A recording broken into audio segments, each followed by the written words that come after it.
Hello guys. അപ്പോൾ ഇന്നത്തെ കഥ എന്ന് വെച്ചിട്ടുണ്ടെങ്കിൽ ഞാൻ ചെറുതായിരുന്ന സമയത്ത് ഒരു കഥയാണ്. അതായത് എല്ലാ വെക്കേഷനും ഞാനും എൻ്റെ ചേച്ചി അമ്മ വീട്ടിൽ പോകുമായിരുന്നു. അവിടെ ഒരു ചേച്ചിയും ചേട്ടായുണ്ട്. അതെൻ്റെ ചേച്ചീൻ്റെ ഏജുമായിട്ട് ഏകദേശം അടുത്തുള്ളവരായതുകൊണ്ട് അവർ ഭയങ്കര കമ്പനിയായിരുന്നു. ഞാൻ എന്നേനും ചെറുതാണ്.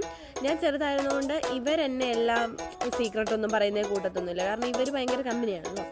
അങ്ങനെയൊക്കെ ആയിട്ട് എനിക്കിത് കണ്ടിട്ട് കുശുമ്പും സങ്കടമൊക്കെ ആയിട്ട് ഞാൻ ഒരു ദിവസം ഇങ്ങനെ എൻ്റെ പെട്ടെന്നുള്ള മൈൻഡിൽ ഞാൻ ഇങ്ങനെ ആലോചിച്ചു, ഇച്ചിരി നേരം എവിടെയെങ്കിലും ഒളിച്ചിരിക്കുക, അപ്പോൾ ഇവരെന്നെ എന്തായാലും തപ്പി വരുമല്ലോ. ആ ഒരു ഇതിൽ ഞാൻ എന്നായത് കുറച്ച് നേരം ഒളിച്ചിരിക്കുക എന്ന് വിചാരിച്ചിട്ട് മെല്ലെ മുറ്റത്തേക്ക് ഇറങ്ങി. മുറ്റത്ത് ഇങ്ങനെ അപ്പം താഴേക്ക് ഇങ്ങനെ കയറ് കെട്ടിയിട്ട് പയറിങ്ങനെ അതേ കൂടെ പയർ വളർത്തുന്നുണ്ട്.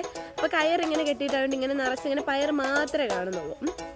അപ്പം ഞാൻ എന്നാ ചെയ്തു, അതിൻ്റെ ഇടയിലേക്ക് ഇറങ്ങിയിട്ട് താഴെ ഇരിക്കുക എന്നുള്ള രീതി. ഇതിൻ്റെ താഴെ എന്നതെന്നറിയത്തില്ല, ഞാൻ മേലെ നിന്നെടുത്ത് ചാടി ഈ പയറിൻ്റെ പൊക്കത്തിൽ. അപ്പം ഞാൻ അതിൻ്റെ ഇടയ്ക്കൂടെ താഴേക്ക് വീണു. എൻ്റെ മുഖത്തൊക്കെ ആ കയറും പിന്നെ പയറിൻ്റെ വള്ളിയൊക്കെ എൻ്റെ മുഖത്തോടെ ഇങ്ങനെ ഉരഞ്ഞു. നല്ലോണം നേരെ എടുത്ത് ഞാൻ മിണ്ടിയില്ല. അപ്പം എൻ്റെ ഒരു ഇതെന്ന് വെച്ചാൽ ഇവരെന്നെ അന്വേഷിച്ച് നടക്കണം, ഞാൻ മിണ്ടാതിരിക്കണം എന്നുള്ളൊരിതായതുകൊണ്ട് ഞാൻ അവിടെ ഒളിച്ചിരുന്നു. ഒളിച്ചിങ്ങനെ അതിൻ്റെ ഇടയിരുന്നു. പയറാണ് എൻ്റെ തലയ്ക്ക് മേലെ മൊത്തം പയർ മേലേക്ക് നോക്കിയിട്ടുണ്ടെങ്കിൽ. അപ്പം ഞാനിങ്ങനെ അവിടെ ഇരിക്കുക, വേദനയൊക്കെ എടുക്കുന്നുണ്ട്, മിണ്ടിയില്ല. അപ്പം എന്നെ ഇങ്ങനെ ഇവർ വിളിക്കുന്ന സൗണ്ടൊക്കെ ഞാൻ കേൾക്കുന്നുണ്ട്. ഇവരെന്നെ വിളിക്കുന്നുണ്ട്, ഞാൻ മിണ്ടുന്നില്ല, ഞാൻ മിണ്ടാണ്ടിരുന്നു. ഞാൻ ഇങ്ങനെ രസിച്ചിരിക്കുക, ഒരുമാതിരി സൈക്കോ പിള്ളേരെ പോലെ ഞാൻ ഇങ്ങനെ രസിച്ചിരുന്നു. കുറേ നേരം കഴിഞ്ഞ് കഴിഞ്ഞപ്പോൾ ഇവരെത്രയും വിളിച്ചതല്ലേ എന്ന് വിചാരിച്ചിട്ട് ഞാൻ കയറി ചെന്നു. ഞാൻ അപ്പത്തെ വഴി കൂടെ കയറി ചെന്നു കഴിഞ്ഞപ്പോഴേക്ക് ഇവരെന്നോട് ചോദിച്ചു എന്നത്തിനെ ഒളിച്ചിരുന്നതെന്നൊക്കെ ചോദിച്ചിട്ട് ഞാൻ ഒന്നും മിണ്ടാവൊന്നും നിന്നില്ല. അതെല്ലാം കഴിഞ്ഞ് കുറേ നേരം കഴിഞ്ഞ് കഴിഞ്ഞപ്പം അവരെനിക്ക് കരിമ്പൊക്കെ തന്നു. ഞാനതൊക്കെ തിന്നു, പിന്നെ കയറി കിടന്നു. രാവിലെ എഴുന്നേറ്റ് കഴിഞ്ഞപ്പോൾ എൻ്റെ മുഖത്തിന് നല്ലൊരു വേദനയുണ്ട്.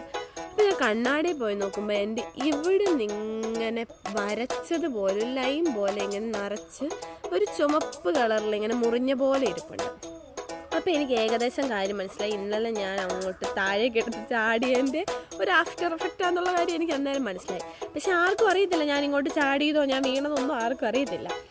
എന്നിട്ട് കുറേ നേരം കഴിഞ്ഞ് കഴിഞ്ഞപ്പോഴേക്കും രാവിലെ ആയി എല്ലാവരും എഴുന്നേറ്റ് വന്നിട്ട് അവർക്ക് എന്നോട് ചോദിച്ചു ഇതെന്നെ പറ്റിയെന്നുള്ള രീതി നോക്കുമ്പം അവർക്ക് മനസ്സിലായി.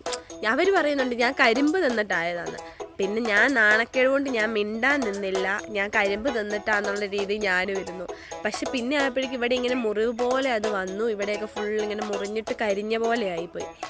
എന്തോരം കുരുത്തക്കേടുള്ള ഒരാളായിരുന്നെന്നോ ഞാൻ.